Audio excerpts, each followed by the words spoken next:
Hello students, कैसे हैं आप सब लोग। मैं हूं Pooja Singh and welcome back to my channel accounting master class. And this is the 48 lecture on economic subject. And आज के लेक्चर से हम स्टार्ट करने जा रहे हैं एक new topic, that is foreign exchange rate. बहुत ही इंपॉर्टेंट और इंटरेस्टिंग और छोटा सा टॉपिक है हमारा फॉरेन एक्सचेंज रेट। और मैं पूरी कोशिश करूंगी कि इन लेक्चर्स के बाद आपका जो डाउट है regarding this topic foreign exchange rate वो क्लियर हो जाए। तो चलिए जल्दी से देख लेते हैं कि आज के लेक्चर में हम क्या पढ़ेंगे। तो आज मैं सबसे पहले आपको बताऊंगी कि फॉरेन एक्सचेंज होता क्या है, फिर फॉरेन एक्सचेंज रेट क्या है ये समझेंगे, और उसके बाद हम समझेंगे components of demand of foreign exchange. यानी ये जो फॉरेन एक्सचेंज है, फॉरेन करेंसी है, इसकी डिमांड क्यों होती है, ठीक है, तो उसके कंपोनेंट्स क्या हैं। और दूसरा हम पढ़ेंगे important topic, that is components of supply of foreign exchange. यानी जो फॉरेन करेंसी है, फॉरेन एक्सचेंज है, उसकी सप्लाई कहाँ से आती है, ठीक है। Who are the supplier, what are the sources of supplier, supply के सोर्सेज क्या हैं। तो ये सारे ही टॉपिक आज के लेक्चर में हम डिटेल में पढ़ेंगे, राइट। और मैं कोशिश करूंगी कि ये जो पूरा टॉपिक है फॉरेन एक्सचेंज रेट का, इसको हम 3 से 4 लेक्चर में कवर कर लें। ओके।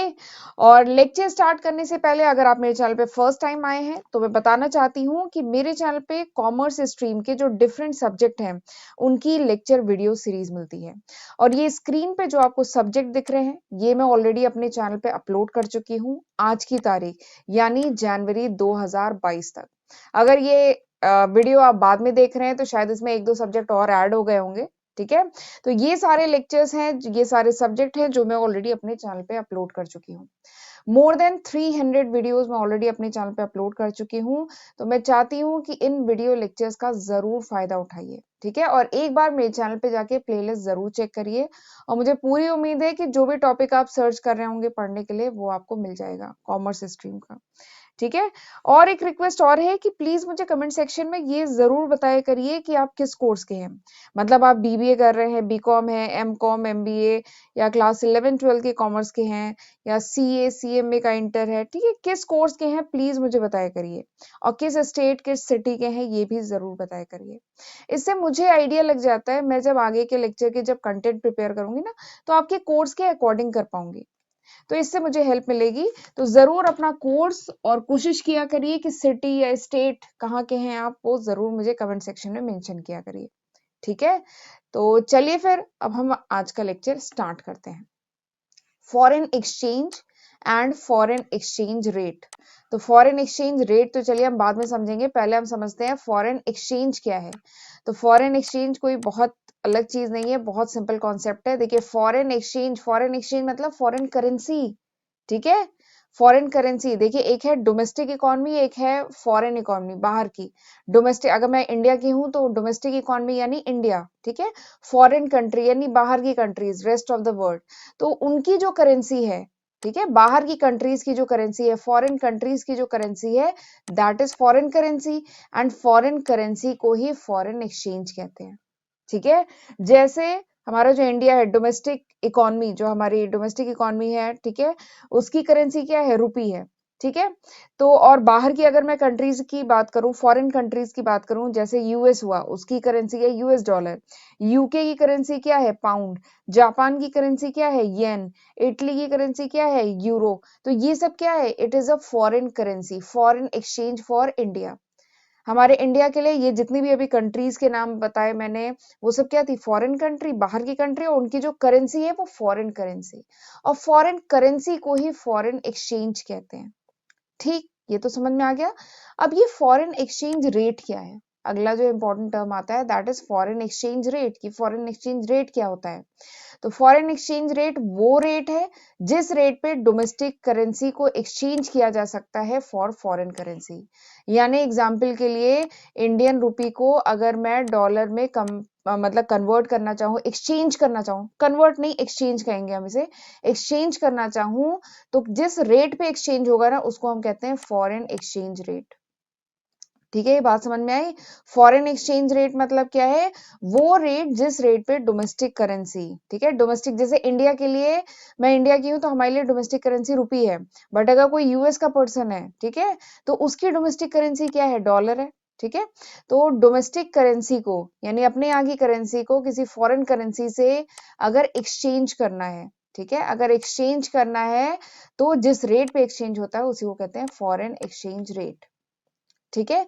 या दूसरे शब्दों में हम कह सकते हैं कि जो भी प्राइस पे करते हैं in domestic currency for buying 1 unit of foreign currency, यानी फॉरेन बाहर की करेंसी, 1 यूनिट बाहर की करेंसी खरीदने के लिए जो भी हम प्राइस पे करते हैं अपनी डोमेस्टिक करेंसी में, उसको कहा जाता है फॉरेन एक्सचेंज रेट।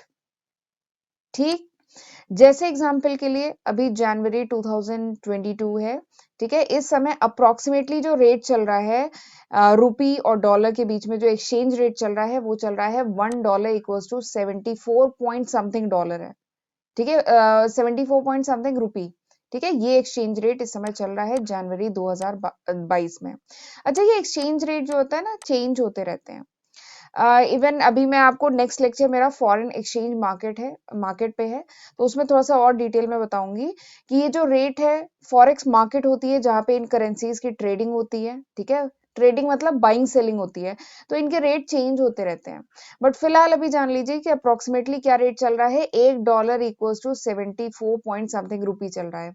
यानी अगर आपको $1 खरीदना है तो 74 पॉइंट जितना भी है, 74 पॉइंट समथिंग जो है इतने रुपए आपको पे करने होंगे। तो ये क्या है, एक्सचेंज रेट, ठीक है, this is foreign exchange rate, अगर आपको डॉलर को रुपी में एक्सचेंज करना है तो, ठीक है। अच्छा, ये जो फॉरेन एक्सचेंज रेट है इसका एक दूसरा नाम भी है, इसको जो है external value of domestic currency भी कहा जाता है।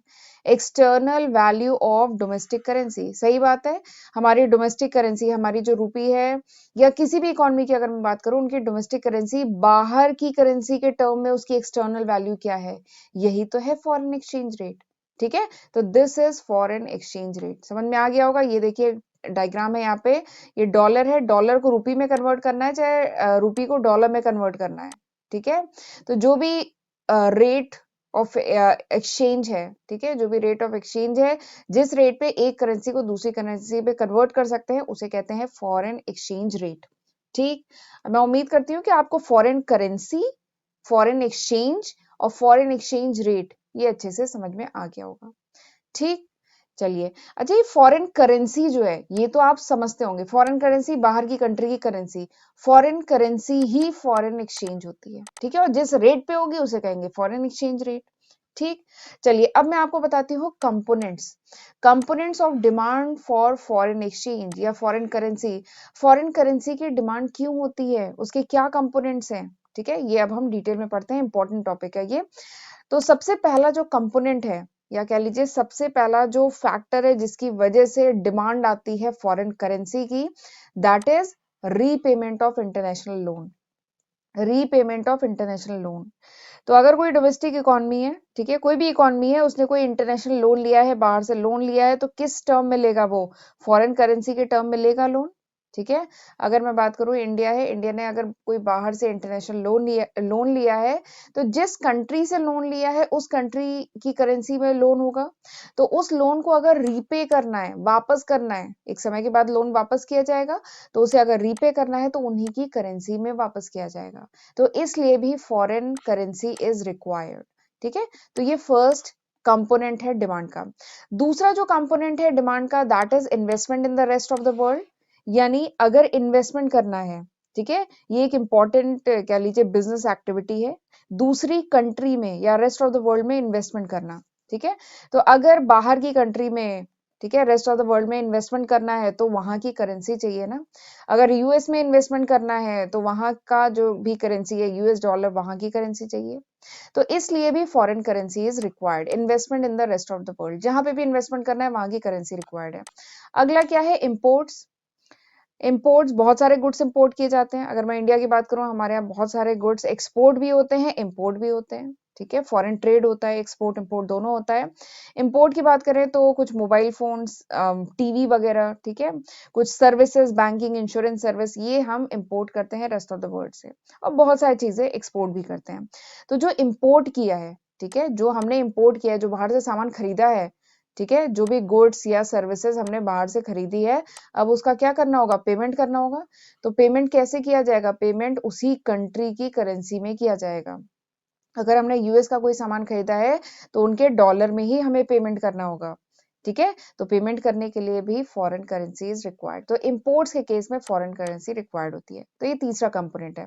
चौथा कंपोनेंट क्या है, डायरेक्ट परचेज अब्रॉड, यानी अगर बाहर रेस्ट ऑफ द वर्ल्ड में या फॉरेन कंट्री में कह लीजिए, अगर कोई भी डायरेक्ट परचेजिंग की गई है तो उसके लिए भी तो वहां की करेंसी रिक्वायर्ड है।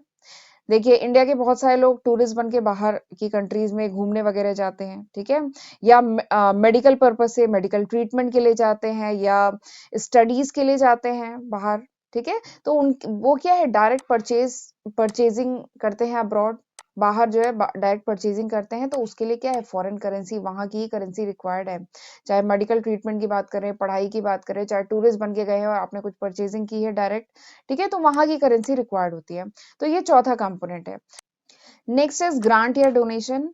अगर ग्रांट्स या डोनेशन जो यूनिलेटरल पेमेंट होता है to the rest of the world, अगर ग्रांट देना है या डोनेशन देना है किसी इकोनॉमी को, तो उस केस में भी उस इकोनॉमी, उस कंट्री की जो करेंसी है वो करेंसी रिक्वायर्ड होती है। ठीक है, तो ये पांचवा कंपोनेंट हुआ। नेक्स्ट है पेमेंट ऑफ इनकम। अगर हमने कोई फैक्टर सर्विस ली है, ठीक है, फैक्टर सर्विस मतलब हमने पढ़ा था ना, factor of production, land, labour, capital, entrepreneurship, तो फैक्टर ऑफ प्रोडक्शन पढ़ा था। तो अगर हमने कोई फैक्टर सर्विस ली है, बाहर से कोई भी सर्विस ली है, तो उसके बदले में जो भी हमें पेमेंट करना होगा, बाहर की कंट्री, फॉरेन कंट्री को जो भी पेमेंट करना होगा, ठीक है, तो वो पेमेंट हम उन्हीं के करेंसी में ही तो करेंगे। तो वही है पेमेंट ऑफ इनकम। अगर हमने बाहर से कोई सर्विस ली है और उसके बदले में हमें पेमेंट करना है, तो वो उन्हीं की करेंसी में किया जाएगा। तो ये भी एक कंपोनेंट है डिमांड ऑफ फॉरेन करेंसी का। अगला क्या है, अगला है स्पेकुलेटिव ट्रेडिंग। स्पेक देखिए, सबसे पहले तो मतलब समझते हैं। स्पेकुलेशन मतलब होता है अनुमान लगाना। ये एक ट्रेडिंग का एक फॉर्म है, स्पेकुलेटिव ट्रेडिंग। ठीक है, मैंने बताया था ना, forex market, foreign exchange market होता है जहां पे ट्रेडिंग होती है फॉरेन करेंसी की। तो उसी में ट्रेडिंग का एक फॉर्म है स्पेकुलेटिव ट्रेडिंग, जहां पे अनुमान लगाया जाता है कि आगे चल के ये जो करेंसी है ये और ज्यादा स्ट्रांग होगी या वीक होगी ये करेंसी, तो उसके बेसिस पे मतलब ट्रेड किया जाता है और ज्यादा से ज्यादा फॉरेन करेंसी होल्ड की जाती है अगर लगता है कि ये जो एक्सचेंज रेट है आगे चल के लो हो जाएगा, ठीक है, या ये जो करेंसी आगे चल के और ज्यादा स्ट्रांग हो जाएगी, ठीक है, तो उस करेंसी को ज्यादा से ज्यादा होल्ड किया जाता है। और अगर लगता है कि ये करेंसी आगे चल के वीक हो जाएगी, तो इस करेंसी को क्या किया जाता है, सोल्ड ऑफ कर दिया जाता है। तो एक टाइप की स्पेकुलेटिव ट्रेडिंग होती है। ठीक है, और शेयर्स में भी स्पेकुलेटिव ट्रेडिंग होती है, करेंसीज में भी स्पेकुलेटिव ट्रेडिंग होती है। ये जब आप एमबीए करेंगे ना, तो उसमें एक पेपर होता है एसएपीएम का, security analysis and portfolio management का एक पेपर होता है, ठीक है, एसएपीएम का। तो वहां पे आप डिटेल में स्पेकुलेटिव ट्रेडिंग के बारे में पढ़ते हैं। ठीक है, स्पेकुलेशन मतलब होता है अनुमान लगाना। ठीक है, तो स्पेकुलेटिव ट्रेडिंग के लिए भी फॉरेन करेंसी रिक्वायर्ड है। तो दिस इज सेवेंथ कंपोनेंट। ठीक है, तो ये जो 7 कंपोनेंट हैं, ये पूरे कंपोनेंट हैं डिमांड के, जिनको मिला करके aggregate demand of foreign exchange बनता है। एग्रीगेट मतलब collective demand of foreign currency बनता है। ठीक है, चलिए आगे बढ़ते हैं। अब मैं बताती हूँ component of supply. Component of supply of foreign currency, यानी फॉरेन करेंसी की सप्लाई कहाँ से आती है, या कह लीजिए सोर्सेज ऑफ फॉरेन करेंसी। ये जो फॉरेन करेंसी है इसके सोर्सेज क्या है, फॉरेन एक्सचेंज के सोर्सेज क्या है, कहाँ कहाँ से फॉरेन एक्सचेंज आता है। तो सबसे पहला जो सोर्स है दैट इज एक्सपोर्ट। ठीक है, एक्सपोर्ट एक बहुत इंपॉर्टेंट सोर्स है for inflow of foreign exchange. Foreign exchange कह लीजिए या कह लीजिए फॉरेन करेंसी का जो इनफ्लो होता है, उसका बहुत इंपॉर्टेंट सोर्स क्या है, एक्सपोर्ट। ठीक है, इंडिया से सामान जो है बाहर गुड्स एंड सर्विसेज क्या की जाती हैं, एक्सपोर्ट की जाती हैं, बाहर की कंट्रीज को बेची जाती हैं, और उसके बदले में इंडिया में क्या आता है, बाहर की करेंसी। एक एग्जांपल ले रही हूँ, बाहर की करेंसी जो भी डॉलर या पाउंड या येन कुछ भी है फॉरेन करेंसी, वो इंडिया में इनफ्लो होती है। तो एक्सपोर्ट एक बहुत इंपॉर्टेंट सोर्स है फॉरेन एक्सचेंज का। दूसरा क्या है, investment from the rest of the world, यानी बाहर की जो कंट्रीज होती हैं वो इंडिया में इन्वेस्टमेंट भी करती हैं। इंडिया एक डेवलपिंग कंट्री है और बहुत तेजी से डेवलप हो रहा है, और इंडिया की मोस्ट डेवलपिंग कंट्रीज में से एक है इंडिया। ठीक है, तो बहुत तेजी से डेवलप हो रहा है, तो बाहर की कंट्रीज के लिए इंडिया एक इन्वेस्टमेंट के लिए बहुत अच्छा एक एवेन्यू है।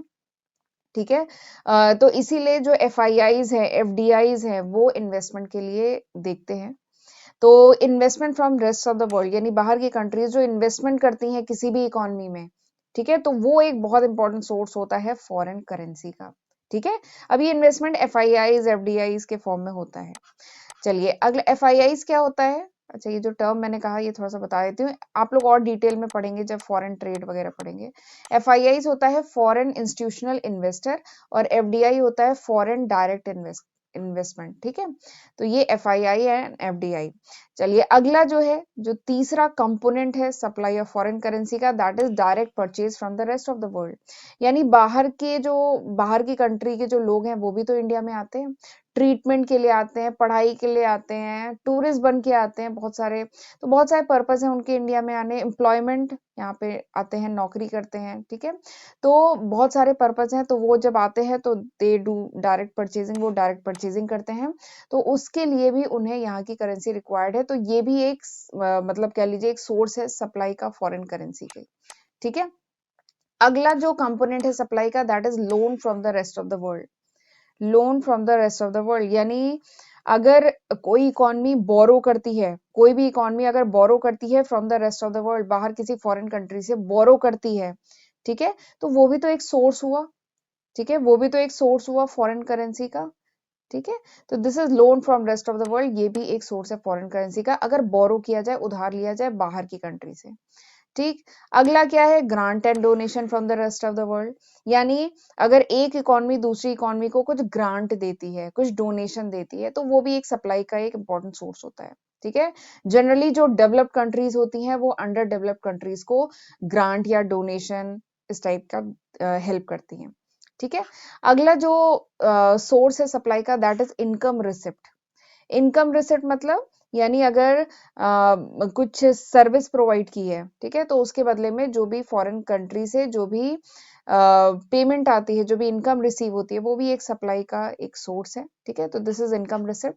अगला क्या है, रेमिटेंस बाय नॉन रेसिडेंट, यानी जो NRIs हैं, नॉन रेसिडेंट, ठीक है, वो अगर जो भी अमाउंट या जो भी मनी भेजते हैं, ठीक है, रेमिटेंस देते हैं, मनी भेजते हैं अपनी डोमेस्टिक इकोनॉमी में, मतलब कह लीजिए जहाँ की जो उनकी होम कंट्री है, वहां को जो नॉन रेजिडेंट होते हैं अपनी होम कंट्री में जो भी पैसा भेजते हैं, बाहर अगर काम कर रहे हैं और अपनी होम कंट्री में जो भी पैसा भेजते हैं, तो वो भी क्या है, एक सोर्स है सप्लाई का ऑफ फॉरेन करेंसी, ठीक है। तो ये कुछ मेन 7 सोर्सेस थे, या कह लीजिए मेन 7 कंपोनेंट थे of supply, supply of foreign currency. तो यही है aggregate supply of foreign currency, यानी यही जो 7 फैक्टर्स हैं, ये मिलके बनाते हैं किसी भी इकोनॉमी में जो सप्लाई है फॉरेन करेंसी की, यहीं से आती है, ठीक है। तो this was all about today's lecture, ये था पूरे आज का लेक्चर का कंटेंट। आज हमने क्या पढ़ा, आज हमने सबसे पहले समझा फॉरेन एक्सचेंज क्या है, फिर हमने क्या समझा, फॉरेन एक्सचेंज रेट क्या है, उसके बाद हमने पढ़ा कंपोनेंट ऑफ डिमांड, यानी फॉरेन करेंसी की डिमांड क्यों होती है और फॉरेन करेंसी की सप्लाई आती कहाँ से है। तो ये बेसिकली कंपोनेंट्स हैं जो बहुत इंपॉर्टेंट है, आपको इन्हें ध्यान से समझना है, ठीक है। और आई होप आपको समझ में आ गया होगा, ये ऐसा कोई बहुत डिफिकल्ट टॉपिक नहीं है, बहुत आसान है, ठीक है। तो चलिए फिर मिलते हैं अब अगले लेक्चर में। अगले लेक्चर में मैं अब फॉरेन एक्सचेंज रेट आगे कंटिन्यू करूंगी, ठीक। तो चलिए फिर मिलते हैं अगले लेक्चर में, तब तक अपना ध्यान रखिएगा। God bless you.